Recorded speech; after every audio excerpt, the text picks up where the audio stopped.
جو عورت بن سور کے باہر نکلتی ہے، یا یہ جو نوجوان صبح تیاری کر کے مہنگا جوڑا پہن کے اور بڑی کریمیں لگا کے اور بڑا اپنے آپ کو تیار کر کے باہر جاتا ہے، تو اس کے دل میں یہ خواہش نہیں ہوتی کہ لوگ مجھے دیکھیں؟ کس لیے نکلا ہے وہ؟ اگر وہ تیار ہو کے تیاری کر کے مرد یا عورت کوئی بھی باہر گیا تو کس مقصد کے لیے؟ اس کے سینے کے اندر یہ خواہش نہیں پیدا کہ لوگ مجھے دیکھیں گے؟ اور دیکھنے کے لیے اس نے یہ سارا کچھ کیا ہے۔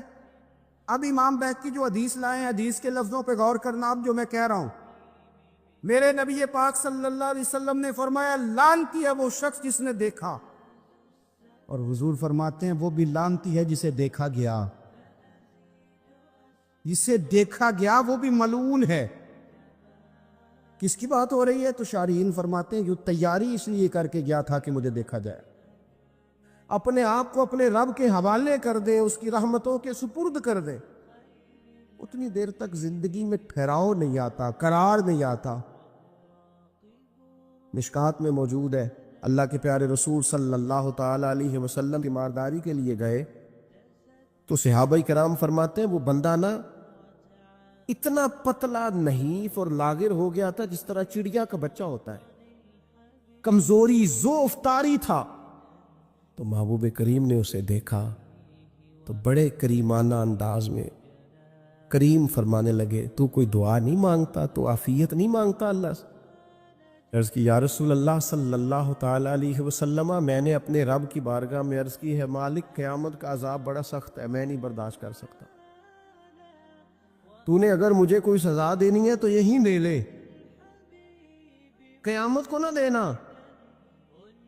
کہتے محبوب فرمانے لگے سبحان اللہ، او خدا کے بندے تو رب کی سزا دنیا میں بھی نہیں سہ سکتا، اللہ سے یہ بھی سوال نہ کر، تو رب سے کہہ ربنا آتنا فی الدنیا حسنۃ وفی الآخرۃ حسنۃ وقنا عذاب النار، تو رب سے دنیا میں بھی حسنہ مانگ، بھلائی مانگ، تو آخرت کے لیے بھی بھلائی مانگ، تو اس سے عافیت کا سوال کر، تو نے یہ سوال کیوں کیا؟ عرض کی یا رسول اللہ کرم ہو گیا ہے، مجھے سمجھ آ گئی، اب میں اسی طرح ہی کروں گا۔ عزیز دوستو، ہم کہاں سہ سکتے ہیں؟ ہم دنیا میں رب کی سزا ہم نہیں سہ سکتے، ہم کمزور ہیں، تو گرمی نہیں سہ سکتے، شدید سردی نہیں سہ سکتے، شدت کی بھوک لوگ نہیں سہ سکتے، کوئی آزمائش نہیں سہ سکتے۔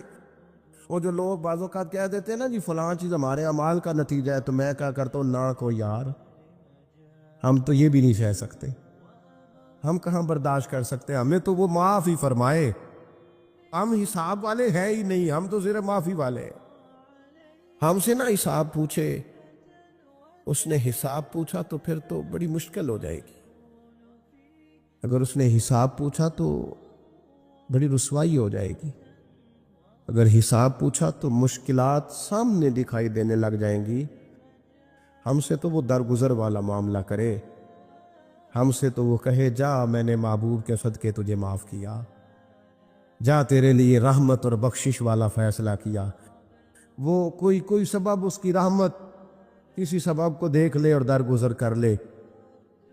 ہارون رشید نا اپنے محل کی چھت پہ ٹہل رہا تھا، سب سے اوپر والے چوبارے پر، نیچے سے حضرت بہلول دانا گزر رہے تھے، اوپر اس کے ساتھ سپاہی بھی تھے، گن مین بھی تھے۔ اس نے کہا یہ بابا تو ذرا اوپر اٹھاؤ۔ انہوں نے ایک ڈولی، ایک ٹوکری سمجھ لیں، اس کو رسیاں باندھ کے نیچے پھینکا۔ نیچے جو سپاہی تھے ان کو کہا کہ یہ بابا جی کو پکڑ کے اس میں بٹھاؤ، انہوں نے جبرن تھاما بابا جی کو، اس میں ڈالا، اوپر والوں نے کھینچ لیا۔ 2-3 منٹ لگے، ہارون رشید کے سامنے حضرت بہلول دانا پہنچ گئے تو تھوڑے ناراض بھی ہوئے کہ یہ کوئی طریقہ تو نہیں نہ بلانے کا۔ ملاقات ہوئی تو کہا کیوں بلایا؟ کہنے لگا ایک مسئلہ پوچھنا تھا۔ فرمانے لگے بادشاہ ہے نا، تیرے مسئلے پوچھنے کا بھی اپنا ہی انداز ہے، پوچھ مسئلہ۔ کہنے لگا بابا پوچھنا تھا کہ آپ اللہ تک کیسے پہنچے؟ حضرت بہلول دانا چپ کر گئے۔ 2-4 منٹ کے بعد کہنے لگے جس طرح ابھی زمین سے تیرے تک نہیں پہنچا، بالکل اسی طرح پہنچ گیا اور رب کریم کی بارگاہ تک، اور وہ بھی جو اس نے کرم فرمایا ہے، ورنہ میں تو نہیں سمجھتا کہ میں پہنچ گیا، وہ بھی اگر تیری خوش گمانی ہے۔ ہارون رشید کہنے لگا مجھے سمجھ نہیں آئی. فرمانے لگے تو بادشاہ جو ہے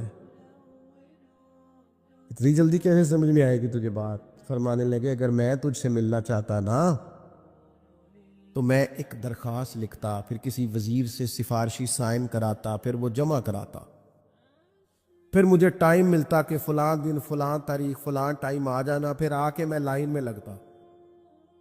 پھر بھی تو بادشاہ ہے، تیرا موڈ بنتا ملنے کا کہ نہ بنتا. جب میں چاہتا تو پتہ نہیں کتنا ٹائم لگ جاتا، جب تو نے چاہا ہے نا تو 1 منٹ بھی نہیں لگا. فرمانے لگے میں نے دعویٰ ہی نہیں کیا کہ میں جد و جہد کر کے پہنچوں گا، میں نے تو رب کی بارگاہ میں عاجزی کی ہے، پھر رب نے کرم فرمایا ہے، اسی نے مہربانی کی ہے. مانا کہ محبت کے سفر میں ہر گام پہ 100 مشکل ہے، لیکن یہ سفر آسان بھی ہے اگر ساتھ تمہارا ہو جائے. اس کے کرم کا ساتھ رہا ہے، اس سے عافیت مانگی ہے، اپنے آپ کو اس کے سپرد کیا ہے تو اس نے کرم کر دیا. جب تک یہ مزاج نہیں ہم بناتے کہ مالک سے عافیت کا سوال کریں، لوگوں کو تو دھوکہ دیا جا سکتا ہے، رب اور رسول کو تو نہیں نہ دیا جا سکتا. وہاں تو دلوں کا خلوص ہی پہنچتا ہے، وہاں تو نیتوں کا حسن ہی پہنچتا ہے. تو اللہ تبارک و تعالیٰ سے جب بھی سوال کیا جائے دنیا اور آخرت کی بہتری کا سوال کیا جائے. ایک لفظ ہے حدیث پاک میں جس کو عافیت کہتے ہیں. ترمذی شریف میں حضرت سیدنا عباس بن عبد المطلب رضی اللہ تعالیٰ عنہ آپ کی روایت موجود ہے. فرماتے ہیں میں نبی پاک صلی اللہ تعالیٰ علیہ وسلم کی خدمت عالی مرتبت میں حاضر ہوا تو میں نے عرض کی یا رسول اللہ صلی اللہ تعالیٰ علیہ وسلم مجھے ایسی چیز بتائیں جو میں اپنے رب سے مانگوں. چیز مانگنی ہوتی ہے نا، بعض اوقات موقع ملتا ہے تو کئی دفعہ انسان امتحان میں آ جاتا ہے کہ اب مجھے موقع مل گیا ہے، مجھے کہا گیا ہے کچھ مانگ لو تو بھلا میں کیا مانگوں. حضرت عباس بن عبد المطلب رضی اللہ تعالیٰ عنہ نبی پاک علیہ السلام کے پیارے چچا جان ہیں، عرض گزار ہیں یا رسول اللہ صلی اللہ علیہ وسلم مجھے بتائیے میں اپنے رب سے مانگوں تو کیا مانگوں؟ تو حضور نے فرمایا رب سے عافیت مانگو. کہتے میں کچھ دن رکا، کچھ دنوں کے بعد پھر حاضر بارگاہ ہوا اور عرض کی یا رسول اللہ صلی اللہ تعالیٰ علیہ وسلم مجھے بتائیے میں اپنے مالک سے مانگوں تو کیا مانگوں؟ تو حضور نے پھر فرمایا اللہ سے مانگنا تو عافیت مانگنا. بزرگ فرماتے ہیں یہ عافیت کیا ہے؟ عافیت یہ ہے کہ یا اللہ ظاہری پریشانیاں، باطنی پریشانیاں، اے اللہ ظاہر کے میل کچیل بھی دور ہو جائیں، باطن کے بھی دور ہو جائیں. اے اللہ ہر معاملے میں، ہر آزمائش میں، ہر دکھ میں ہمیں تیری پناہ نصیب ہو جائے.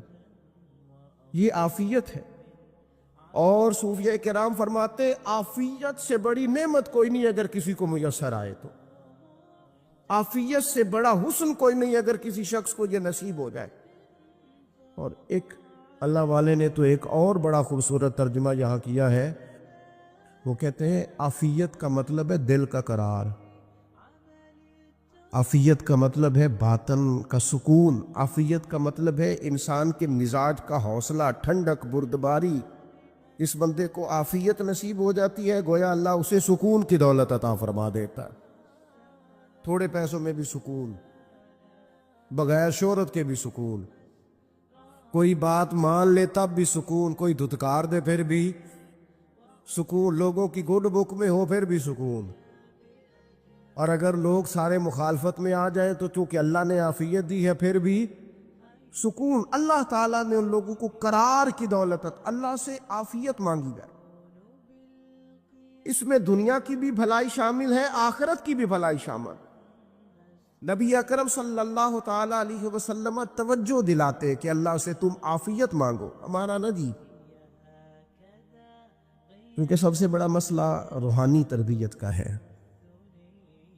ہمارے ہاں باتیں ڈھیر سارے لوگوں کو آتی ہیں اور بہت زیادہ آتی ہیں. منصوبہ بندی کرنا، پلاننگ کرنا، اپنے معاملات کو خود سے کیسے لے کے چلنا ہے، کیسے ٹھیک کرنا ہے، اپنے حق میں دنیا کو کس طرح قائل کرنا ہے، یہ ڈھیر سارے لوگوں کو آتا ہے.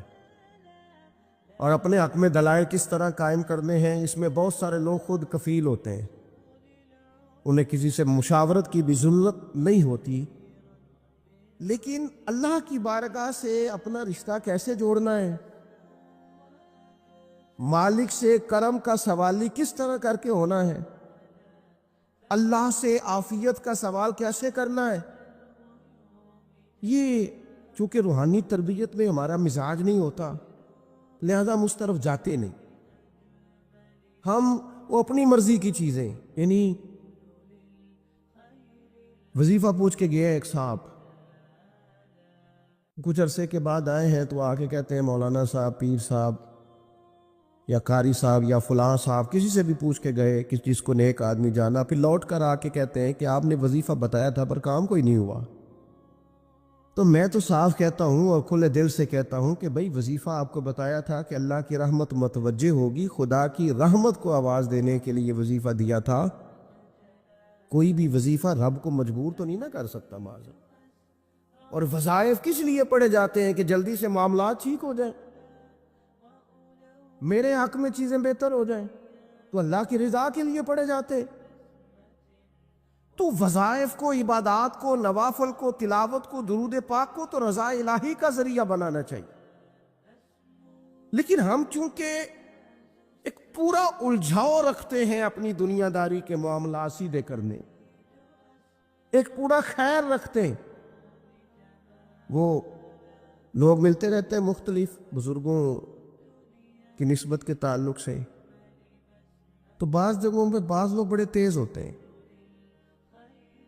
یعنی ان سے آپ کی ملاقات ہوتی ہے تو بندے کو محسوس ہوتا ہے کہ یار اسے تو پہلے ساری باتوں کا پتہ ہے، اور کئی دفعہ ان سے ملنے کے بعد احساس ہوتا ہے کہ یار اس سے تو تھوڑا سیکھ ہی لیتے تو بہتر تھا، یہ تو بات بڑی آگے نکل گئی ہے۔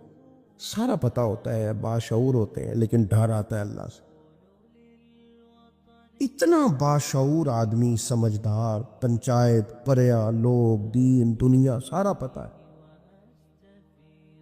نماز کا ٹائم آ گیا تو وہ چھپتا پھرتا ہے، اس کی طبیعت پر بوجھ بن رہا ہے معاذ اللہ اللہ کے حضور حاضر ہونا، اسے خیر کا کام کرنا پڑ رہا ہے تو وہ ادھر ادھر نکلتا جا رہا ہے۔ تو سوال یہ ہے کہ پھر یہ شعور کا کیا مطلب رکھا ہوا ہے ہم نے؟ پھر اللہ سے دعا کرنے کی ضرورت نہیں۔ وہ حضرت عارف رومی رحمۃ اللہ تعالیٰ علیہ فرمایا کرتے تھے بعض لوگوں کو رب سارا کچھ دیتا ہے، سجدے کی توفیق نہیں دیتا۔ اس کا مطلب یہ ہے کہ وہ کہتا ہے یہ سارا کچھ لے اور نکل جا، میرے گھر نہ آنا، رکھ سارا کچھ پاس۔ رب سے عافیت مانگی جائے، اس سے اس کا فضل مانگا جائے، اس سے اس کا کرم مانگا جائے۔ اللہ کے پیارے رسول صلی اللہ تعالیٰ علیہ وآلہ وسلم اس عافیت مانگنے پر زور دیتے، توجہ دیتے۔ میں آپ کو صحیح بتاتا ہوں، رب نے اگر کسی بندے کو عافیت میں رکھا ہو نا، تو حالات کیسے بھی برے چل رہے ہوں اس کا بگاڑ کچھ نہیں سکتے۔ اور اللہ تعالیٰ معاف کرے، 100 دفعہ خاکم بدہن، اگر کسی وقت اس کے کرم کی نگاہ پھر جائے تو پھر سارے اسباب سمیت بھی انسان اپنے پیروں پہ کھڑا نہیں رہ سکتا۔ اس سے جب تک طلب کرم نہیں ہوتا، طلب عافیت نہیں ہوتی، اس کی بارگاہ سے جب تک بندہ مومن پورا رجوع نہیں کرتا، یہ عافیت اتنی اعلیٰ چیز ہے کہ نبی پاک علیہ السلام نے فرمایا آذان اور اقامت کے درمیان جو وقت ہوتا ہے اس میں دعائیں رد نہیں ہوتی۔ دعا مانگا کرو گے تمہاری اللہ اپنے فضل سے قبول کر لے گا۔ عرض کی یا رسول اللہ کیا مانگے؟ تو فرمایا عافیت مانگو رب سے۔ حضرت انس بن مالک حدیث کے راوی ہیں رضی اللہ تعالیٰ عنہ، یہاں بھی فرمایا یہ عین قبولیت کا ٹائم ہے، اب اللہ سے عافیت مانگ لو، اس کی پناہ۔ ہم دعاؤں میں بھی محدود ہو جاتے ہیں، رب دا طالب کوئی نہ ملیا، جو ملیا طالب زردہ ہو، دعاؤں میں بھی حد بندی۔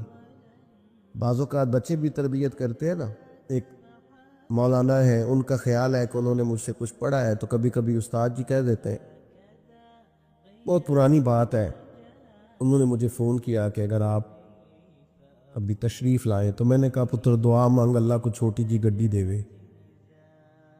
تو اس بچے نے میری بڑی تربیت کی، کہنے لگا استاد جی اللہ کو لو منگنی ہے تو وڈی ساری منگو، آپ نے محدود کیوں کیا کہ بھئی یہ چھوٹی سی اللہ گاڑی کیوں اللہ چھوٹی دے، رب دے تو بڑی دے اور رحمت سے دے، اللہ سے مانگنی ہے نا جی۔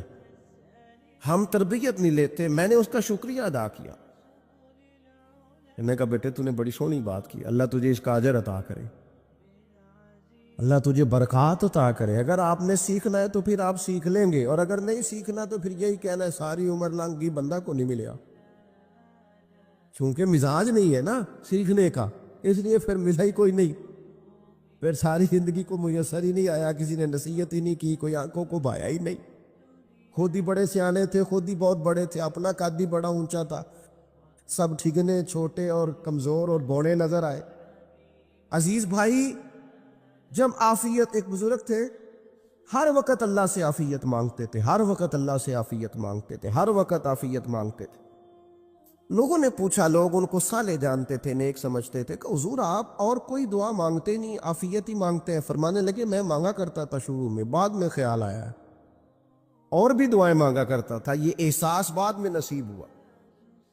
فرماتے میں مزدوری کرتا تھا، مال برداری کرتا تھا، ایک جگہ پہ ڈیوٹی کر رہا تھا تو تھک گیا، اور وہ جو کام لینے والے لوگ تھے ان کا رویہ بھی بڑا ترس تھا، تکلیف ہوئی، تو میں نے اپنے مالک کی بارگاہ میں عرض کی، مالک اگر 2 روٹی بغیر مجھے مشقت کے مل جائے دن میں تو تیری بارگاہ تو بڑی کریم ہے۔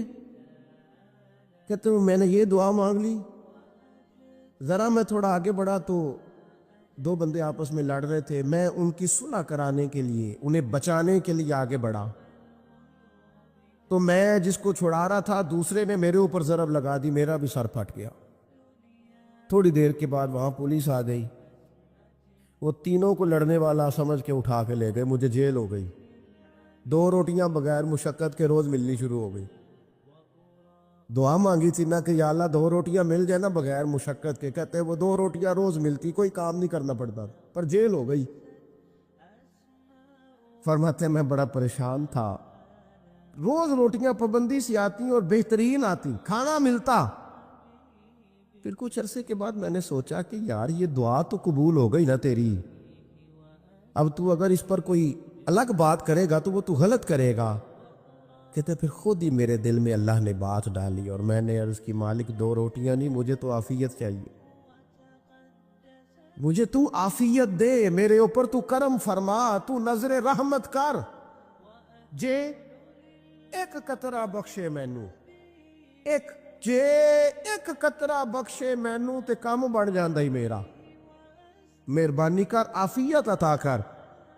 فرماتے پھر خدا نے کرم کیا، کہاں سے اسباب بنے میرے جیل سے چھوٹنے کے، کون کون میرے ضمانتی بنے اللہ ہی جانتا ہے۔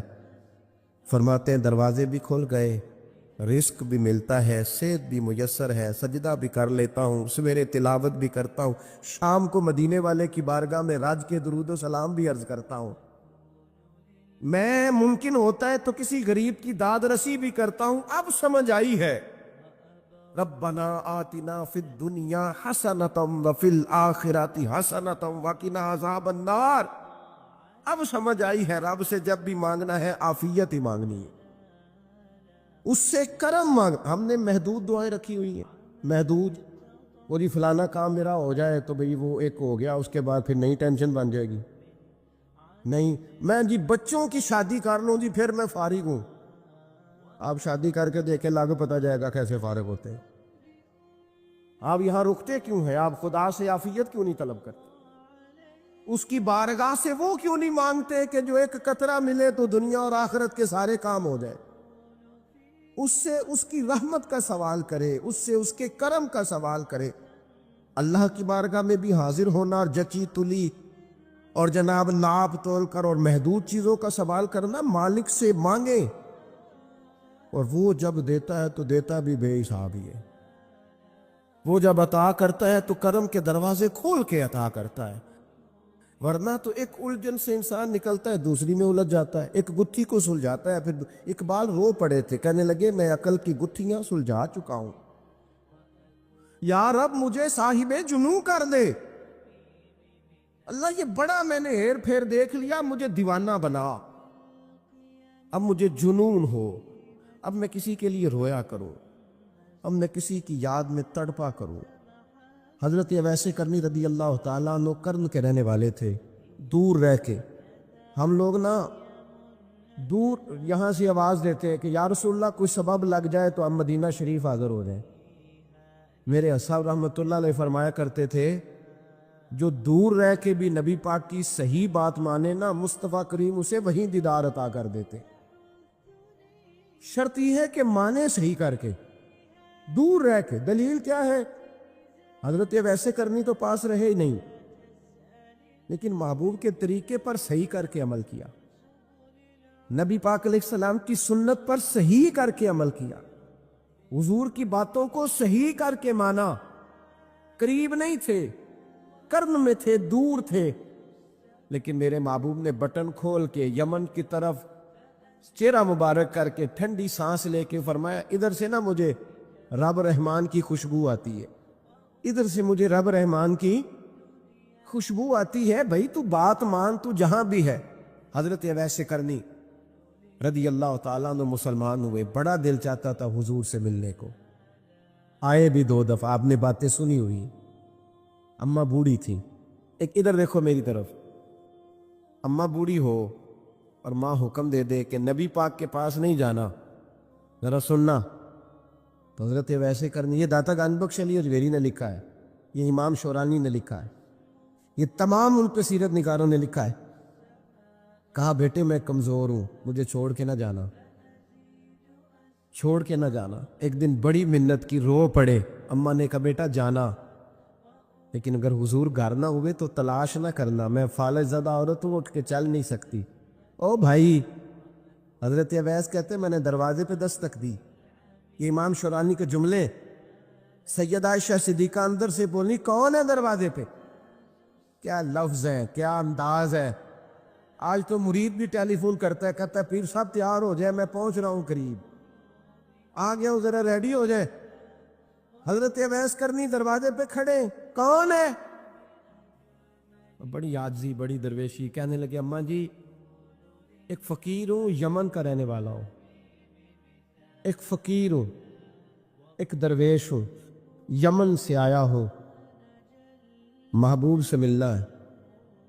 کہا وہ تو گھر میں حجرے میں تشریف فرما نہیں ہے، باہر دیکھ لو، مسجد میں یا کسی جگہ تلاش کر لو۔ حضرت اویس کرنی کی آنکھوں میں آنسو آئے، کہنے لگے وہ آئے تو بتا دینا کہ ایک کرن سے فقیر آیا تھا۔ یہ امام شورانی کے جملے ہیں۔ حضرت عائشہ کہتے ہیں مجھے بتانا نہیں پڑا، محبوب گھر آئے تو آتے ہی پوچھنے لگے عائشہ کوئی آیا تھا؟ علم غیب رسول کے منکر اس حقیقت کو بھول جاتے ہیں۔ غیب مانا کہ راز ہے، لیکن راز اپنوں سے کب چھپاتے ہیں؟ نبی کریم صلی اللہ علیہ وسلم کوئی آیا تھا؟ حضرت عائشہ نے سوال عرض کی یا رسول اللہ آپ کو کیسے لگا؟ حضور فرمانے لگے کسی کی خوشبو آ رہی ہے، کسی کی، یہ امام شورانی کے لفظ ہے، کسی کی، اگرچہ غالب خوشبو خود محبوب کی ہے، کسی کی خوشبو آ رہی ہے۔ کہ حضور کرن کا رہنے والا کو فقیر آیا تھا، سلام چھوڑ کے چلا گیا۔ جناب عائشہ کہتے ہیں حضور کی آنکھوں میں آنسو آئے۔ میں نے کہا حضور وہ گیا کیوں؟ تو محبوب نے فرمایا اس کی ماں بوڑھی ہے، اس کی ماں۔ محبوب اگر اماں کے لیے کہتے ہیں چل لیکن نا تابی بنے، وہ صحابی نہیں بن سکے، تابی، تو تبلیغ کرنے کیسے چلا جاتا ہے بیمار ماں کو چھوڑ کے؟ تو پیر صاحب کے ڈیرے پہ کیسے پہنچ گیا اماں کو چھوڑ؟ تجھے کس نے اجازت دی کہ ماں باپ بوڑھے تھے اور تو کہے جی میں وہاں جا رہا ہوں، میں نے چلے کرنے ہیں، وظیفے پڑھنے؟ بھئی جب حضرت ویسے کرنی اعلیٰ حضرت امام اہل سنت رحمت اللہ علیہ، آپ نے لکھا ہے کہ وہ جو محبوب کا فرمان ہے نا بخاری مسلم میں، رضا اللہ فی رضا الوالد، فرمایا جس کی والد راضی اس کا اللہ راضی، اور جس کا باپ ناراض اس کا، اعلیٰ حضرت فرماتے ہیں 100 ولی، ایک جگہ پہ فرماتے ہیں 1000 ولی ایک طرف بیٹھ کے کہہ دینا کہ یا اللہ اس بندے کو بخش دے، اور اکیلا والد کہہ دینا یا اللہ میرا نافرمان ہے، نہ معاف کرنا۔ تو فرمایا اللہ اس 100 ولی کی نہیں مانتا، والد کی بات مانتا، اس لیے کہ حضور کا فرمان آ گیا باپ راضی ہوگا تو اللہ۔ تو میرے بھائی شریعت ایک حقیقت ہے، اس حقیقت کو سمجھے۔ حضرت اویس کرنی کی زندگی کا ایک پہلو یہ، دوسرا پہلو یہ جو ہے نا بڑی لمبی چوڑی داستانیں، اور بڑا ہمیں شوق ہے تصویروں کا، بڑا شوق ہے۔ آپ یقین کریں میری طرح کے بہت سارے لوگوں کے پوسٹر چھپتے ہیں، بڑی بڑی تصویریں لگی ہوئی ہیں چوکوں میں۔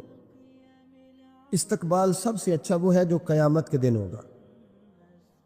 اگر اس استقبال دیکھیں نا، یہاں ہم سے پہلے لوگوں کے بڑے استقبال ہوئے، پھر بعد میں کیا ہوا؟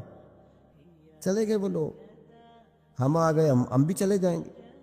مٹی دے تے مٹی رہ نہیں، ایویں کا دی بلے بلے، اج مٹی دے اتے بندیا تے کل مٹی دے تھلے۔ حضرت اویس کرنی خیر التابعین ہے، تابعین میں سب سے پہلا نمبر ہے۔ آپ کی سب سے بڑی فضیلت یہ ہے کہ آپ یہ ہم بتاتے بڑا ہیں، گزرتے گزرتے بتا دیتے ہیں کہ میں تہجد گزار بھی ہوں، گزرتے گزرتے بتا دیتے ہیں کہ مسجد کی جو ٹائلیں ہیں نا وہ میں نے لگوائی ہیں، بس کوئی بندہ مل جائے صحیح جس کو ہم کرامتے سنا سکیں۔ میرے جیسے مولوی صاحب بھی بتاتے ہیں، کہتے ہیں جب میرے جیسے اچھے لوگوں کی وہی بتاتے ہیں، جب میں مسجد میں آیا تھا تو 30 بچے تھے، اب پورے 80 ہیں۔ وہی بتاتے ہیں 1.5 صف ہوتی تھی نمازیوں کی، اب بھائی چھوڑو، اگر بچے پڑھاؤ گے تو اللہ راضی ہوگا۔ کو بتانے کی بات ہے، ذکر کرنے کی بات ہے، یہ اللہ رسول کا راز ہے، اس کا ذکر نہیں کیا جاتا۔ خواجہ اویس کرنی رضی اللہ تعالی اپنے آپ کو چھپا کے رکھا ساری زندگی، ساری زندگی۔ اماں جب انتقال کر گئی نا خواجہ اویس کرنی کی، والد پہلے جا چکے تھے، والدہ انتقال کر گئی تو کسی ایک جگہ ٹھکانہ نہیں رکھا حضرت اویس کرنی۔ میری باتوں کی سمجھ آ رہی ہے آپ حضرات؟ کیوں بھلا؟ یہ کئی دفعہ جو نعرے شارے ہوتے ہیں یہ بڑی خرابی کر جاتے ہیں، اصل کام رہ جاتا ہے۔ دست بوسی کرنے والے کئی دفعہ اتنا دور لے جاتے ہیں کہ انسان کے اپنے وظائف پیچھے رہ جاتے، کئی دفعہ مشکلات ہوتی۔ اس لیے صوفیاء میں ایک ملامتی گروہ ہے، ملامتی، داتا صاحب نے اس کو لکھا ہے، اور اس کا تذکرہ قرآن نے کیا، یجاہدون فی سبیل اللہ ولا یخافون لومۃ لائم۔ فرمایا اللہ کے کچھ بندے ایسے ہیں جو اللہ کے راستے میں جہاد کرتے ہیں، اور جب لوگ انہیں برا کہتے ہیں تو اس کی پرواہ نہیں کرتے۔ ملامتی گروہ جو کہتے ہیں کہ لوگ اگر تھوڑا سا ہم سے الرجی کریں گے تو ہو سکتا ہے، دیکھیں نا جب آپ کو کوئی برا کہتا ہے تو نفس دبتا ہے، دبتا ہے، کہتا ہے تو کچھ بھی نہیں۔ حضرت باجزید بستامی سلطان العارفین رحمت اللہ تعالی علیہ فرماتے، رمضان شریف کا مہینہ تھا تو میں گزر رہا تھا بستان کے بازار سے، لوگ دکانوں سے اٹھ اٹھ کے مجھے ملنے آنے لگے، تو میرا نفس مجھے کہنے لگا باجزید اتنی شان تو آج بادشاہ کی بھی نہیں جتنی تیری ہے، کہ کاروبار چھوڑ کے تو نہیں آتا۔ کہتے ہیں اسی لمحے وہ جو میری روحانی ترقی تھی وہ روک گئی، میں پریشان ہو گیا کہ میں نے لوگوں کی تعریفوں کو بڑا سمجھ لیا۔ کہتے ہیں کھجوریں تھی ریڑھی، پتہ رمضان میں کھجوریں بڑی بکتی ہیں، کہتے ہیں میں آگے بڑھا، لوگ سلامیں لے رہے تھے، ایک کھجور اٹھا کے کھائی نہیں، اٹھا کے منہ میں رکھ لی، صرف منہ میں۔ لوگ کہنے لگے دفع کرو، یہ بھی کوئی بندہ ہے جس نے روزہ ہی نہیں رکھا پیر ہو کے۔ کہتے لوگوں نے ملامت کی تو میرا نفس کچلا گیا۔ جب کوئی آپ کو برا کہتا ہے نا، پھر جو سجدے میں رونے کا مزہ آتا ہے، وہ تعریف کے وقت سجدہ ہوتا ہے کبھی؟ اقبال کہنے لگے نہ بچا بچا کے تو رکھ اسے، تیرا آئینہ ہے وہ آئینہ، یہ شکستہ ہو تو عزیز تر ہے نگاہ آئینہ ساز میں۔ فرماتے میں کھل کے رویا اللہ کی بارگاہ میں، بندے سارے۔ بابا بلے شاہ صاحب فرماتے ایک دن میرا بھی دل کیا تھا کہ میں اعتکاف کروں پر قصور سے نکل جاؤں، کچھ پیر کہہ کے ہاتھ چومتے ہیں، کچھ سید کہہ کے۔ فرمانے لگے اٹھ بلے آ، چل اوتھے وسیے، اور جتھے وس دینی سارے ہی انے، نہ کوئی ساڈی ذات پچھانے تے نہ کوئی سانو منے، چلو چلے وہاں جا کے بیٹھتے۔ حضرت اویس کرنی کا یہ کمال رہا، کمال رہا۔ اس طرح حضرت بایزید نے کھجور رکھ لی، لوگ برا کہنے لگے، چھوڑ کے چلے گئے۔ فرماتے ہیں جو مزہ اس دن سجدوں میں آیا نا، تھوڑا آگے جا کے میں نے کھجور باہر نکال دی، روزہ میں نہیں ٹوٹا۔ میرا خادم کہنے لگا حضور یہ کیا کیا؟ فرمانے لگے رب کے قریب ہونے کا ایک طریقہ اختیار کیا ہے، یہ بھی ایک طریقہ ہے اس کے قریب ہونے کا۔ صاحبو حضرت بایزید چھپے رہے۔ داتا صاحب نے لکھا ہے ایک اور تابعی تھے حضرت حرم بن حیان ان کا نام، وہ کہتے میرے دل میں تڑپ لگ گئی کہ حضرت اویس کرنی سے ملوں۔ میں یمن آیا ملنے، جب ان کی والدہ کا انتقال ہوا تو ایک جگہ رہتے نہیں تھے، کبھی یمن، کبھی کوفے، کبھی کہیں کبھی کہیں۔ حضرت حرم بن حیان کہتے ہیں میں حضرت اویس کرنی کو ڈھونڈتے ڈھونڈتے، توجہ ہے میری بات پر، میری طرف دیکھیں، کہتے ہیں میں نے مہینوں کا سفر کیا۔ آپ نے بھی کبھی کیا ہے مرشد ڈھونڈنے کے لیے؟ گھر بہ کے آکھی انہوں نے کوئی کامل نہیں رہا، ساریاں دکانداریاں۔ بھائی تو گیا کہاں ہے؟ تو کہاں گیا ہے؟ گھر بیٹھے فیصلہ کر لیا تو نے؟ تو کہاں نکلا ہے؟ جو نکلتے ہیں نا انہیں تو رب کریم کا قرب بھی نصیب ہو جاتا ہے۔ تو نکلا ہی نہیں، تو نے گھر بیٹھے فیصلہ کر سارے غلط ہے، یہ ہو ہی نہیں سکتا سارے غلط ہو۔ اس لیے کہ صحیح بخاری میں محبوب کا فرمان موجود ہے، نبی کریم علیہ السلام نے فرمایا میری امت کبھی گمراہی پر جمع ہو ہی نہیں سکتی، تھوڑے لوگ برے ہوں گے، سارے برے ہو سکتے؟ یہ تو ہم نے ایک دوسرے پہ تنقید کر کے لوگوں کو برا کیا، جو اچھے تھے وہ بھی ہماری تنقید کے پیچھے چھپ گئے، ورنہ ایسی کوئی بات، بڑی بڑی خیر موجود ہے دنیا، بڑی بڑی خیر۔ حضرت حرم بن حیان کہتے ہیں میں جناب اویس کرنی کو ڈھونڈنے نکلا، تو ان کو ڈھونڈتے ڈھونڈتے میں پہلے یمن گیا۔ لوگوں سے میں نے کہا اویس، کہنے لگے چھوڑو وہ تو دیوانہ ہے۔ اور داتا صاحب نے یہ لفظ لکھے ہیں، لفظ دیکھنا یہ بڑا مزہ دیں گے آپ کو جملے۔ داتا صاحب کہتے ہیں جب حضرت حرم بن حیان نے پوچھا نا اویس کرنی، تو کہا وہ تو دیوانہ ہے، مجنون ہے، پاگل ہے معاذ اللہ۔ وہ کیوں؟ کیا تم نے دیکھ لیا؟ کہنے لگے جب دنیا روتی ہے تو وہ ہنستا ہے، جب دنیا رو رہی ہوتی ہے تو وہ ہنستا ہے، اور جب لوگ ہنستے ہیں تو وہ روتا ہے۔ عجیب اس کا انداز ہے، وہ تو دیوانہ سا آدمی ہے اور عجیب بندہ ہے، عجیب شخص ہے وہ۔ روڑی سے جو لوگ چھلکے پھینک دیتے ہیں وہ کٹھے کرتا ہے، روڑی سے۔ اٹھو بلیا چلو اتھے وسیے، جتھے بس دینی سارے ینے، نہ کوئی ساڈی ذات پچھاڑے تے نہ کوئی سانو منے۔ کہتے ہیں چھلکے اٹھا کے دھو کے کھا لیتا ہے، اور پھر لوگ جو کپڑا پہننے کے قابل نہیں رہتا لوگ اسے پھینک دیتے ہیں، وہ ٹاکیاں جمع کر کے ان کو سیتا رہتا ہے، ان کا لباس بناتا ہے۔ کوئی روٹی پکی پکائی دیتا ہے تو پسند نہیں کرتا، قبول نہیں کرتا، اس سے ملنے آئے ہو۔ تو حرم بن حیان کہنے لگے وہ بھی ذرا جدا سا ہے تو میری بھی تلاش ذرا جدا سی ہے، میں بھی ذرا جدا سے آدمی کو ملنے آیا ہوں۔ کہنے لگے اس کا گھر بھی کوئی نہیں اپنا، کبھی یہاں ہوتا ہے تو کبھی ڈھونڈ لو تم بھی۔ حرم بن حیان کہتے ہیں میں نے ایک شخص کی منت کی، میں نے کہا بتا دے کہیں دیکھا ہے تو۔ کہنے لگا وہ کرن سے کوفے چلے گئے۔ کہتے میں کرن سے کوفے آیا، ایک بندے سے پھر پوچھا، لوگ کہنے لگے چھوڑ وہ ٹکتا نہیں تو نے مل کے کیا کرنا ہے؟ کہتے میں نے پوچھا بتاؤ تو صحیح کہاں ہے؟ وہ کہنے لگے وہ تم سنا ہے حج کرنے چلے گئے، ایام حج ہیں۔ کہتے میں حج پہ چلا گیا، ساری دنیا ملی پر اویس کرنی نہیں ملے۔ پوچھا بھئی کسی نے دیکھا ہے؟ تو ایک شخص کہنے لگا میں نے دیکھا ہے، پر جتنا میں اس کے پیچھے دوڑتا تھا وہ اتنا آگے دوڑتا تھا۔ کہاں گئے؟ کہ مدینہ شریف چلے گئے۔ کہتے میں مدینے آیا تو ملے وہاں بھی کوئی نہیں۔ میں نے کہا ویس اگر آپ کی بے نیازی سچی ہے، کسی سے ملنا نہیں چاہتے، تو میری بھی تڑپ بڑی سچی ہے، میں بھی مل کے چھوڑوں گا، میں بھی مل کے چھوڑوں گا۔ اگر آپ کی اگر یہ سچی ہے نا بے نیازی، بے نیاز تھے، سانو تخت ہزارے دی لوڑ کی ہے، نالے کی لگے شہر بمبول دے نال، اسی اپنی بال کے سیکنے ہیں، سانو کی لگے کسی اور دے نال۔